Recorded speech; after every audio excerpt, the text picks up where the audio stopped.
In this video, I'm going to be showing you how I like to cut up mullet and use them as cut bait. This can apply for mullet, ladyfish, any type of bait fish you may be using to cut up for cut bait. Now, I did put out a video showing some different types of rigs to use, so definitely be sure to check that out. And I wanted to do this video so you know how to actually rig up the mullet based on what piece of the mullet you're using and how you're cutting it up. So first, let's start out with the little guy. This is about a 5 to 6 inch mullet here. What I like to do with these is either cut them completely in half right before the top fin or the dorsal fin there. I'll cut it right in half, and that gives me 2 pieces to use if I'm going for smaller redfish or some slot size fish. That would be a good size piece to use. But whatever I do, I'm always going to cut the tail off. Doesn't matter what piece or how big of a piece of a mullet I'm using. We'll always cut the tail off, discard that, because the tail will cause your bait to spin. That's one key thing about rigging up cut bait, is rigging it so you reduce the tendency for it to spin. So now I'll just go ahead and cut it in half. But another thing that I like to do, which I'll show you first before I cut this mullet up, is if I want to use the whole thing, if I'm going after some big bull redfish or a snook or tarpon, what I'll do is put a slit in the belly like so. And what that allows for is scent to come out of the bait, which can definitely help attract the fish, because all that nice juicy stuff in there will be coming out as the bait's soaking. So other than that, I will cut it right in half like so. And now you have 2 good pieces of mullet here. Now, the way that I would rig these up, if I was using the head, don't toss the head out. This is a really good part to use, especially for big redfish. I will put the hook right through the bottom lip and then out through the top. And that is a nice secure piece of bait right there. This is what I like to use, especially if there's a lot of catfish around that are taking a bait. The head piece of the mullet or the ladyfish or whatever bait you're using can work really well. And don't get discouraged if all the meat ends up getting taken off by baitfish.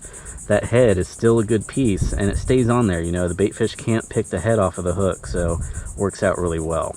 And also, with it hooked on the nose, it's going to be more streamlined in the current.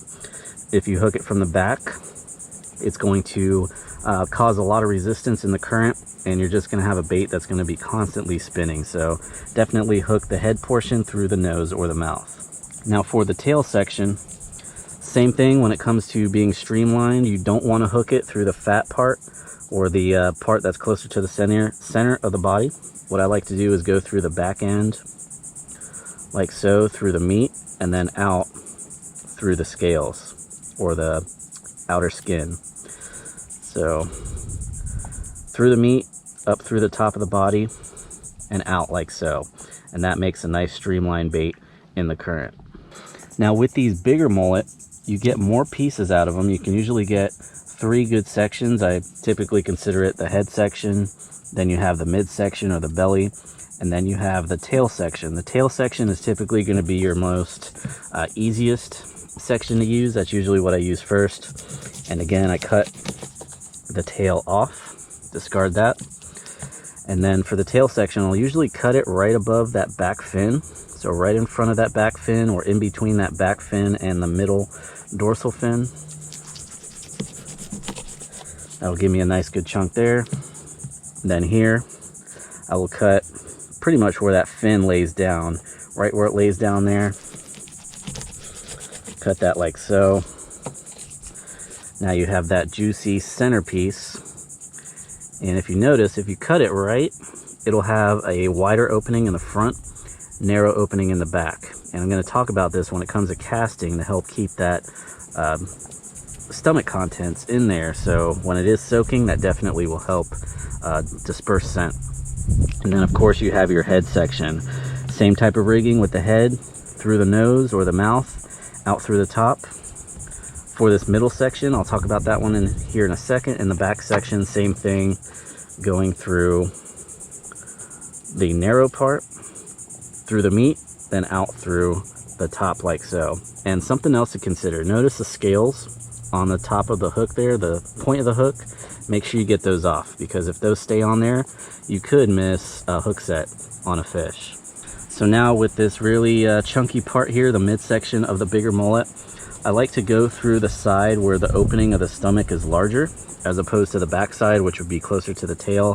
This top side, hook it through the top of the bait, in through the meat, out through the skin, just like so. And what this allows for when you cast it, you know, the bait's going to be flying that way, so it helps keep those contents in a little bit better, as opposed to hooking it from the back side, and then the bait's going to be going that way, and everything that's inside the stomach's just going to fly out. So that is one way I like to rig this midsection. Another way I'm going to show you here is what they would call a plug, and you would basically just cut the stomach off. So cut it right down the middle, and notice you have the stomach off there. You can still use that belly section if you wanted to, and then what you have here is a nice chunk of meat, and we call this a plug. And you can really rig it on either side, front or back, doesn't matter, they're both the same. And same thing, right through the meat, out through the top. So hopefully these tips can help you out if you are rigging up cut bait, whether it be cut mullet, ladyfish, pinfish, whatever it may be. It's all pretty much the same, and definitely be sure to check out that other video we have on some different types of rigs for using cut bait.